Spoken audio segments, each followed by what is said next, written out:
Hello, good. How are you? Coming. Appreciate you. I think Derek is going to MC the session for you. Yes. Oh, hi. Can you hear me? Yeah. Well, hey Tab, how you doing? Welcome to Seven Eagle Group Connections, where we talk to many of our academy students about different things. And here we have Tab Bartley, everyone. Tab's a marketing and public relations specialist with 15 years of experience in digital creation, content creation, and brand integration, marketing and social media. And you're a former Marine, right? Tell us a little bit about Yes. yourself, Tab, aside from what I had said. Yes. So I served 8 years in the Marine Corps doing public affairs. Initially, when I joined, it was back when we were called Combat Correspondence Public Affairs, and then it changed to Comstrat now. So I got out of the Marine Corps back in October of 2018. I actually ended up being getting injured, so I had to get out. And my transition was very rough transition. I wouldn't wish that on anybody. I was told kind of 2 days before my end of service I wasn't going up on a med board. And so finding a job was of the utmost priority, but I was really concerned about finding a job that had great benefits and coverage because I wasn't sure how long it would take me to get my disability. I ended up getting a job at Purdue University as an administrative assistant for the College of Pharmacy on the fundraising side of the house.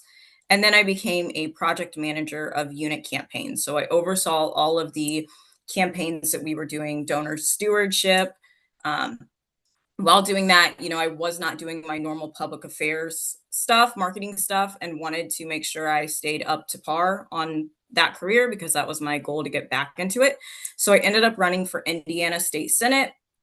Obviously, I did not win, which good. Politics is not my thing, but there was a lot going on that made sense to run.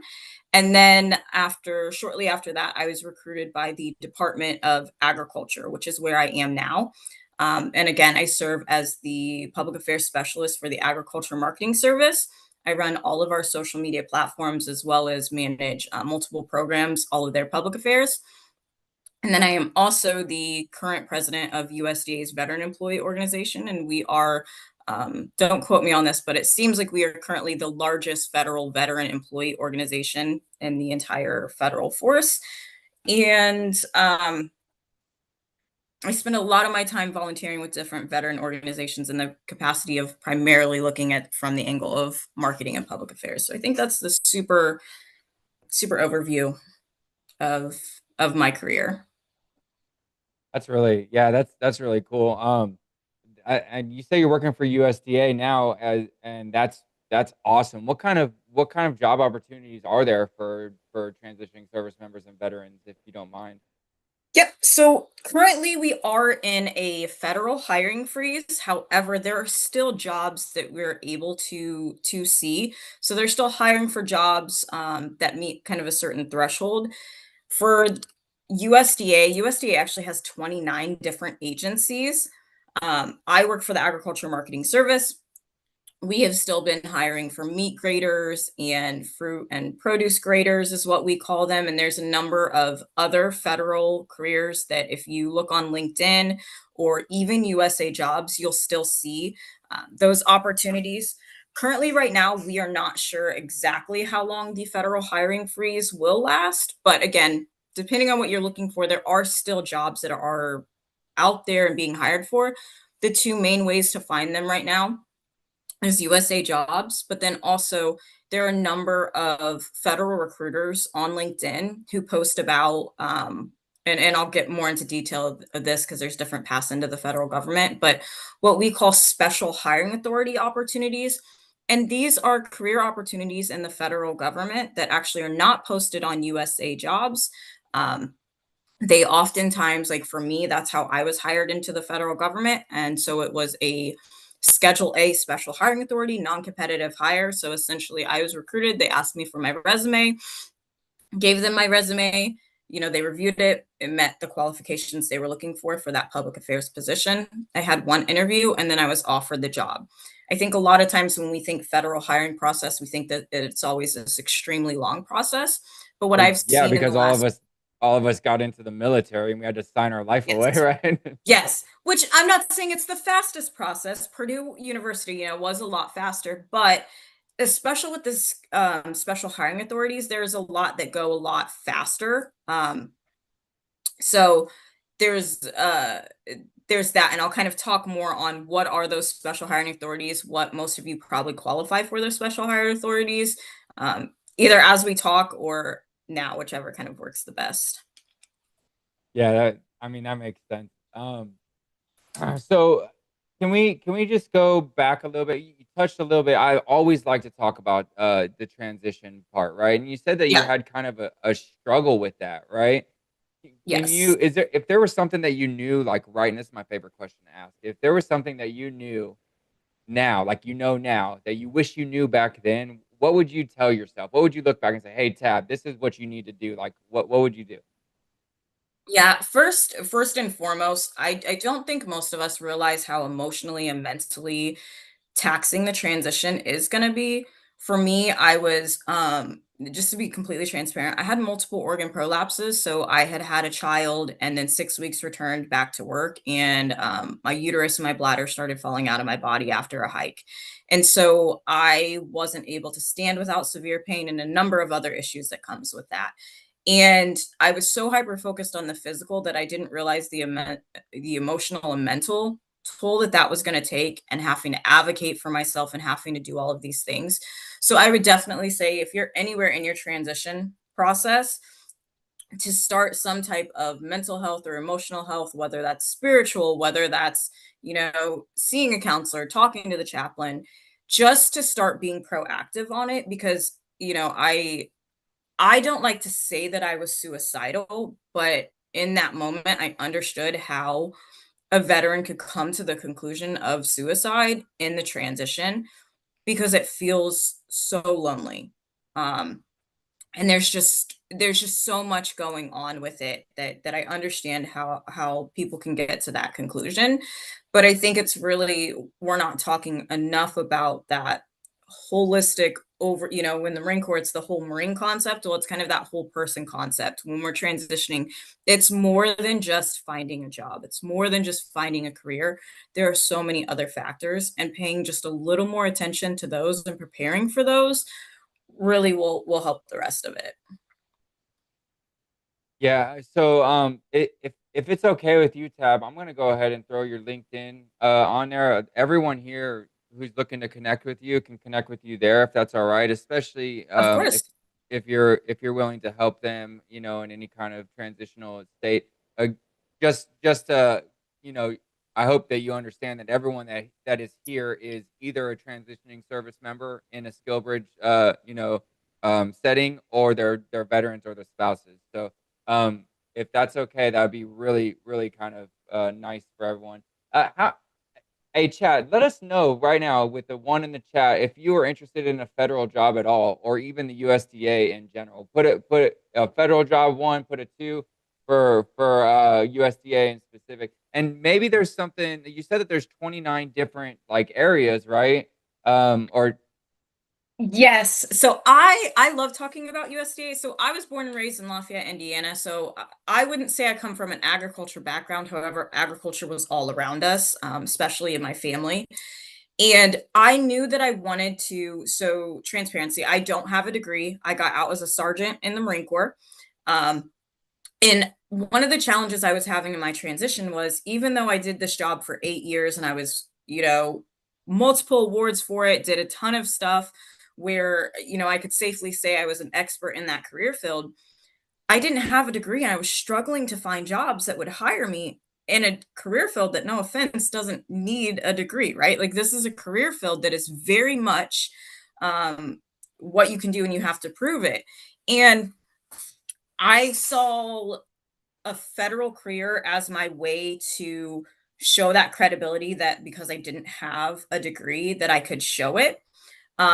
And so I didn't join the federal workforce with the thought of, oh, I'll stay here 20 years or I'll do that by any means. It was just, if I'm a certain grade, or if I can get a certain grade within the federal service, then if I want to transition from federal service completely, I now have more credibility. And so when I was talking about those special hiring authorities, so I'm a 30% disabled veteran, which means I qualify for the Disabled Veterans Schedule A Special Hiring Authority. And I'll put some links and like the terms in the chat as well after I'm done talking, because I can't multitask that well. But with that, I was offered a GS11 with 2 promotions built into it.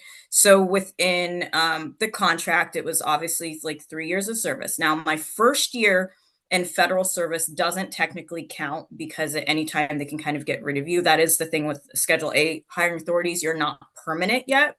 And I won't dive too deeply into that, because that's kind of more, if you're super interested, we can talk about that. But I had 2 promotions built in. So I am now a GS13 without a degree, because in the federal service, and especially at USDA, they recognized my military service and what it meant. And that's what I was struggling to find out in the civilian sector. And I meet all the qualifications. That's the other thing. And we can kind of talk federal resumes a little bit. You have to meet all the qualifications and the job requirements for that position.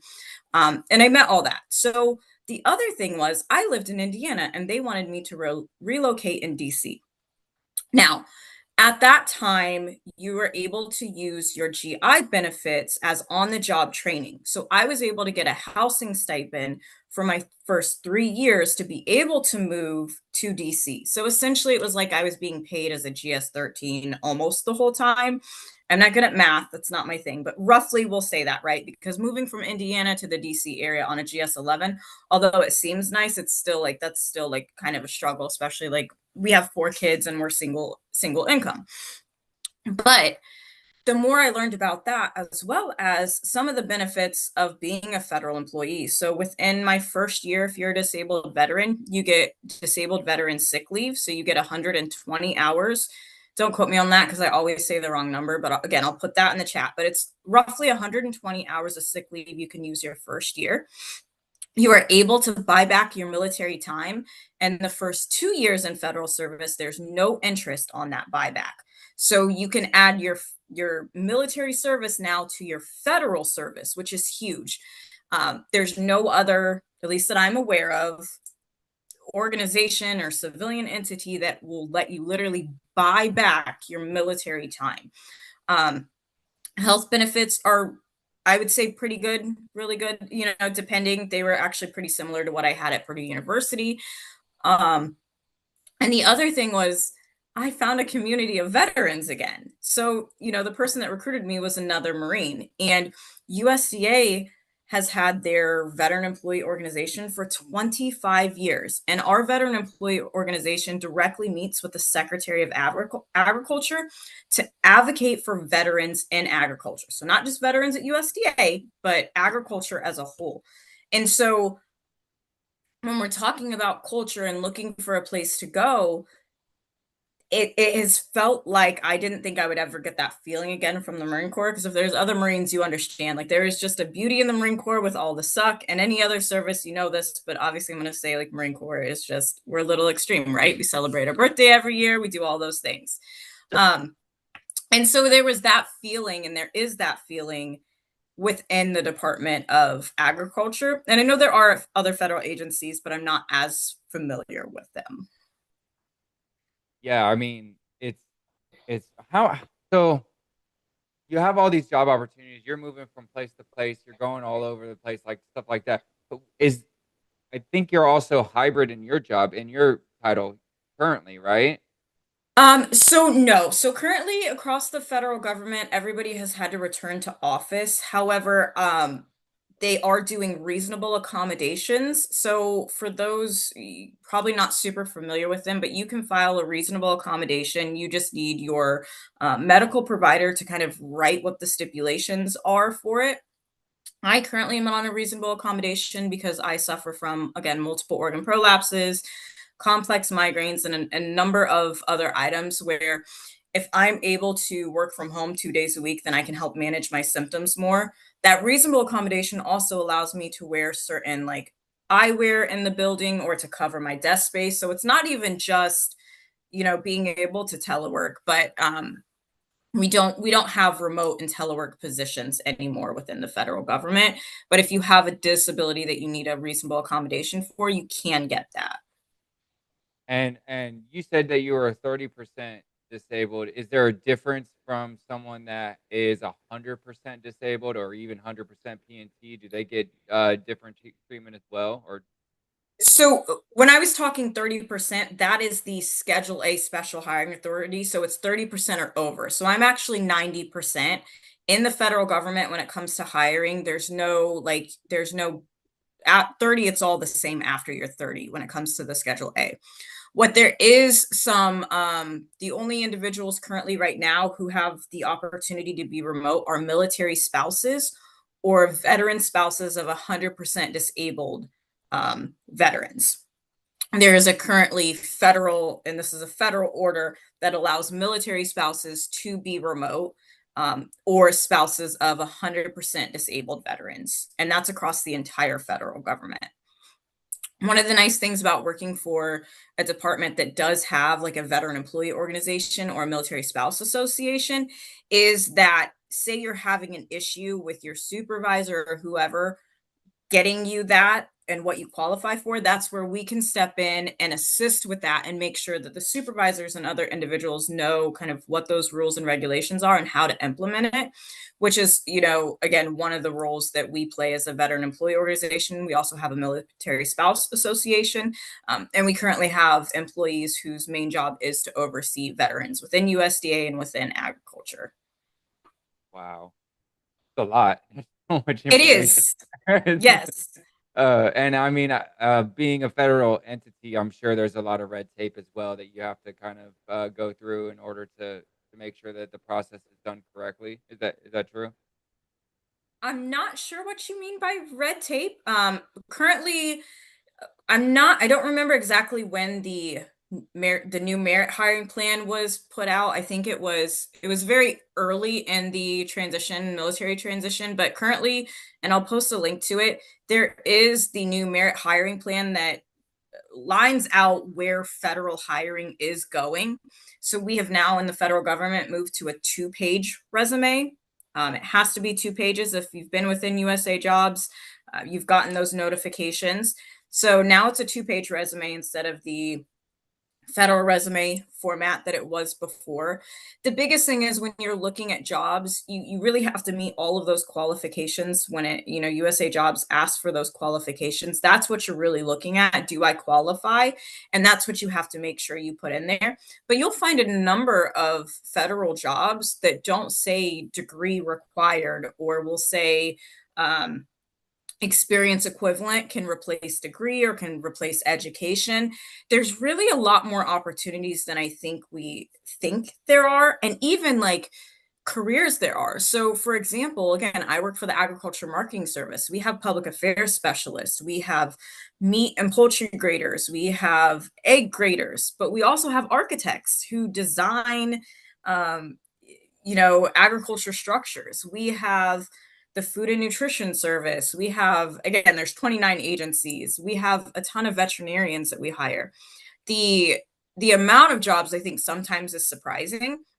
What I like to tell people to do, if you're interested in, I would say find your top 3 federal groups that you're interested in. Go on LinkedIn, look up that organization, and then see who works there. If you have a certain job you're interested in, like you want to do HR, then look up who works there currently. See if they're a veteran. See if you can find somebody who went to the same college as you. See what connections, and just do a reach out and asking them for an information interview or an informal interview to learn a little more about that organization or how that agency runs or what even those tasks are for that skill set. And is there opportunities for people that are in like IT, cybersecurity, and anything like that as well? Because that seems to be what a lot of our students are going after. I would say a good portion of them are interested in that field. So, is there places that they could look potentially for that? Yeah, all across the federal agencies, we have that.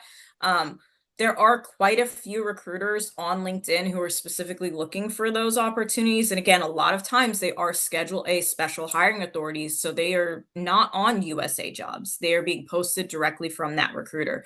So again, that's where I say find the agency or the department you want to work for, search and see if you can see who those recruiters are that are working there. See what type of post they're posting. Are they posting Schedule A hiring authorities? Then make sure you're following them. Some agencies and departments, they just do it better than others. But again, even now we're still seeing them, and we're still seeing those type of opportunities being posted. But did you want to go ahead, since we, we're still on this topic and everything, did you want to go ahead and put a couple of the links in there and kind of Yes. share with people? And then if anyone has any questions, feel free to raise your hands. I mean, this is a great opportunity to ask someone that works directly for the federal government about stuff. And we'll give her a couple of minutes, Rob, before you ask your question, to get her stuff in there. She says she can't multitask that well. Let's get the links in there, and then we can forward with that. I think some other people had some questions. Monique did have a question in the chat. Monique, I know you like to talk as well, so you can raise your hand if we don't get to that question. But there it is. Yeah. Okay. Wow. Look at all those links. The question from the chat, Monique asked a few minutes ago, names of the government recruiters you mentioned. I believe that's what you just posted, so that question should be answered. Am I correct?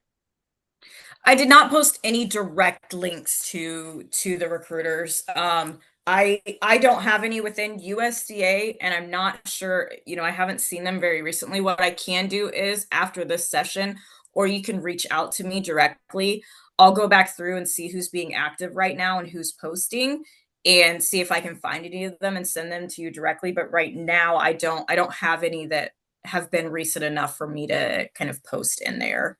Yeah. Oh, okay. Thank you. That was Monique. Hey Rob, what do you got? What do you got? Hello. You had mentioned earlier about buying back your military career. This is something I've heard about before. I've read about it, but it seemed pretty ambiguous and I couldn't really lock in what it meant. Can you expand on that? How does that work? What does it mean? What are the benefits, etc.? Over. And I will try to do my best, because I will be honest, I have not done this because I didn't know if I was going to make it a career. However, that probably wasn't the brightest choice I've ever made. I will be completely honest in that, because now if I buy it back, it will cost some money. So nope, that's not the right link. Sorry. I'm also going to put some information on the military buyback in here. So the military buyback is a somewhat complicated process. However, again, most federal agencies have like a veteran employee organization or somebody like that who can walk you through it. What you do is you kind of reach back out, and they tell you how much your military service would cost. And if you're retired, 9 times out of 10, it's probably not going to be worth buying back that time. But again, the first step is to request from DFAS like what the cost would be and what the benefits would be.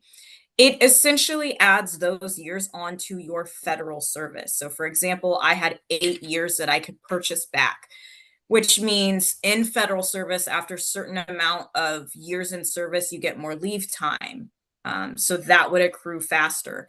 You get, again, you may get to retire earlier, but again, that depends on your age and a lot of factors. But it's those years now count in your federal service. So those are 8 years that gets added to your federal service.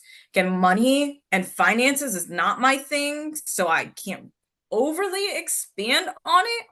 But again, feel free to reach out to me, and I can connect you with one of our veterans at USDA who has done it and can kind of talk the benefits of it. But there's also the link that I put in the chat that kind of goes over it pretty well, I feel like. Did that help, Rob? Probably not as much as you wanted. Yeah, I'm reading the link now. Thank you. Yep. Tab, I kind of want to touch on your job itself, what you're doing, how it's fun. Like you're doing social media, you're advertising marketing. Tell us about that. Tell us about your experience. You've been doing it for over 4 years now, for USDA, right? So, Yeah. like, how does that play? Like, give them the good, give them the bad. Tell them about it. Yeah. So I absolutely love my job in my agency. One of the coolest things about my agency is it's actually 80% stakeholder funded, which means when the government shutdown happened, my whole agency wasn't shut down. There were portions of it that were, but because we are stakeholder funded, that means that we are offering a service, so USDA grading, that people are paying for. So we still operate that service. And the other cool thing, so is anybody familiar with like the National Organic Program, or like when your meat has the USDA Prime on it or any of that? So I work for the agency that does all of that. So we help farmers and producers sell their commodities. And normally it's mid to small size farmers. We also have a number of grant opportunities. And because of my role as the president of USDA's Veteran Employee Organization, I've also gotten to interact with a ton of veterans in agriculture and different veteran organizations who are in agriculture. When it comes to like my public affairs job, it is very similar to a public affairs job in the military, where one day I could be writing talking points, writing a communications plan, drafting social media, taking photos, um, and taking media inquiries and getting those cleared. So it's very similar to how public affairs is in the military, where you're doing a lot of things, and then normally individuals have kind of like their additional specialty. So for me, that's social media. I actually wasn't hired to do social media, but I had a lot of ideas and really enjoyed it and ended up kind of taking over in that role. That's that's awesome. Is there anything that maybe not, don't want to talk about the bad too much, but is it overwhelming at times? Does it get like stressful? Are you worried, that you're not going to make deadlines or anything like that? That's pretty, I mean, that's normally what public affairs is like organized chaos anyway.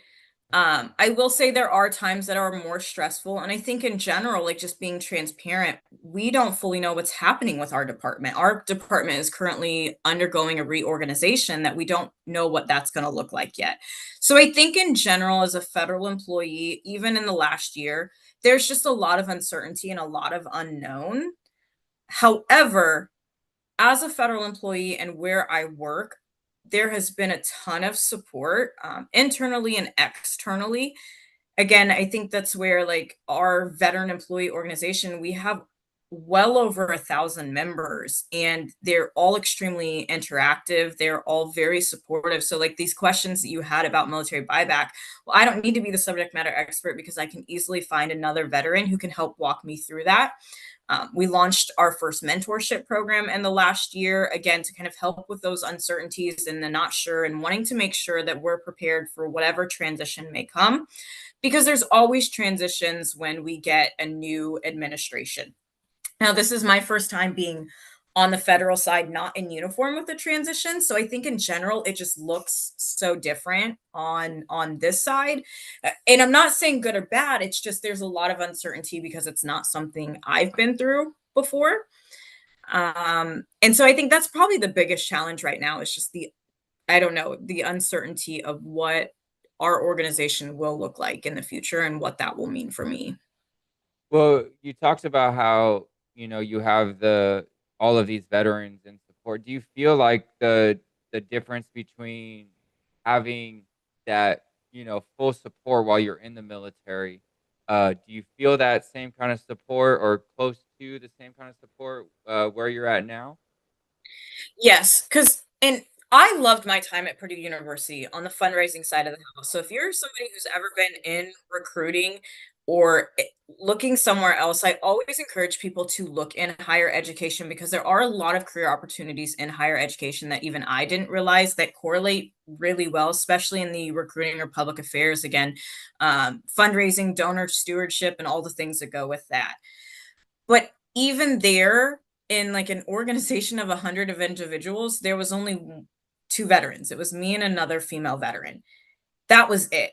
And as much as I loved Purdue and felt like a family, there was just something missing because, with me, I was kind of worried if I could be myself in the civilian world. Because for me, I completely, I was blunt Bartley all the time in the Marine Corps and my authentic self. And I wasn't sure I could do that in the civilian sector. Going through transition, at least my experience was they were very much trying to, or it felt like everybody's suggestion was to like hide these things about myself, hide my disabilities, hide that I have kids, hide this, be calmer, be whatever. And so I think that pressure started feeling like, is there not going to be a place for me? Like, this is wild. And Purdue was, and a lot of my struggles at Purdue were personally what I was going through. However, there's just something else when you can get on a call with another veteran and cuss for a few moments, right? Or word vomit for a few moments and know that it's not going to be escalated to something else, or having scuttlebutt of like, what did you hear? What do you know? We kind of joke in the veteran employee organization that people join our organization who aren't veterans just to hear what's going on because we're instantly sharing information. We're instantly letting people know. And so there's just a big sense of community.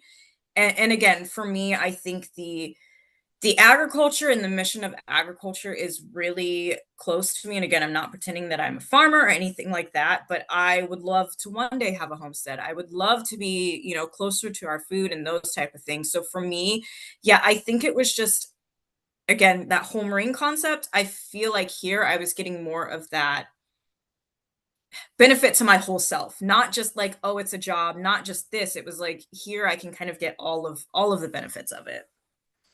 Yeah, that's really cool, and I think that's the hardest part for anyone to kind of find outside of the military, because that that's one the purpose-driven careers is what a lot of us are looking for. It's what we talk about on a daily basis, where we go from, having this huge support network because we're active duty and we're in a uniform and we wear that every day. People know who we are no matter what, to going somewhere where they don't know what we are. They don't, you got to actually talk to people and stuff like that. So working for the federal government, especially for like USDA, you feel like that's a very good way to kind of keep that same kind of camaraderie between branches and all that? I do. And especially like at Purdue, I knew we were making an impact. We were raising all these money. Purdue hasn't raised their tuition in like, I think it's like over 10 years now. But I felt so far removed from seeing that impact, as where I see the impact we make anytime I go to the grocery store and see an organic label or see a USDA prime meat. I have gotten to talk to farmers who were able to get grants to then help other veterans get into beekeeping and all of these really, really cool things. And so for me, I think that was the other big thing is I needed to find somewhere where I could see the impact a little closer. I just felt a little too removed at Purdue. And so that was again kind of the journey that like I realized and was looking at was like I need to be closer to the impact to see the impact. And I think for me, the just variety, I just can't do the same thing every day. I like the adventure and doing something else and the challenges of it. There are quite a few challenges and I love that. And I love the high fast work pace that we're under. Yeah, I can definitely relate to that. I used to work on the flight deck of aircraft carriers, so organized chaos is my middle name. Uh, Yes. um, so, as far as the Department of Agriculture goes, you've talked and touched on a lot of different things. What is the core, value of that, and what does it look like moving forward from your point of view? Like, how does it how is this going to change? Are there going to be major changes in the United States when it comes to like the organic stuff, or is that something that you know about, or That I will be honest, that is way above my pay grade. Way above me. What I can say is ever since I have been at the Department of Agriculture, every person I have interacted with that works here, they know what the mission is and it's American agriculture and it's American farmers and it is supporting them. And I have met so many farmers or people who are involved in agriculture that are so grateful for the services that USDA does offer.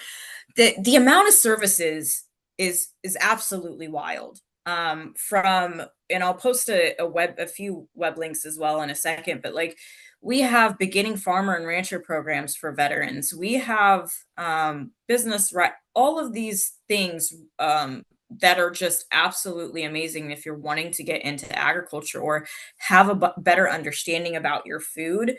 USDA has so many resources and things, and we partner with other departments and agencies as well. And it's just, I think again, the work culture is very high paced, very fast going. There's always something going on. And it's just a great group of individuals doing so much stuff that I wish I knew half of what was going on with USDA, but sadly I only know like a very small portion of it. Well, Tab, I will say this. It has been very enlightening having you come and speak with our academy students today. I am gonna say one last. If anyone has any questions for you, go ahead and throw your hand up. For the most part, though, Tab, I think we kind of hit on everything. It's an awesome opportunity for people to be able to connect with you. I'm sure there are so many people that you are connected with. So if you guys are interested, I put her LinkedIn again in the chat. Go ahead and click connect with her. Find some resources. If it doesn't, it sounds to me like it doesn't matter what field you're in. The government, federal government needs you to work for them. So get those connects in and see how everything goes. But Tab, do you have any few last words that you want to say or anything like that? Yeah, just don't hesitate to reach out. Again, our veteran employee organization has over 1,300 members. If I don't have the answer for you or the support you need, again, we have a huge group of veterans who are wanting to assist you and utilize them. Perfect. Well, thank you so much for your time, Tab. I know you're a very busy person, so we appreciate you taking your time out of your day to come talk to us at Seven Eagle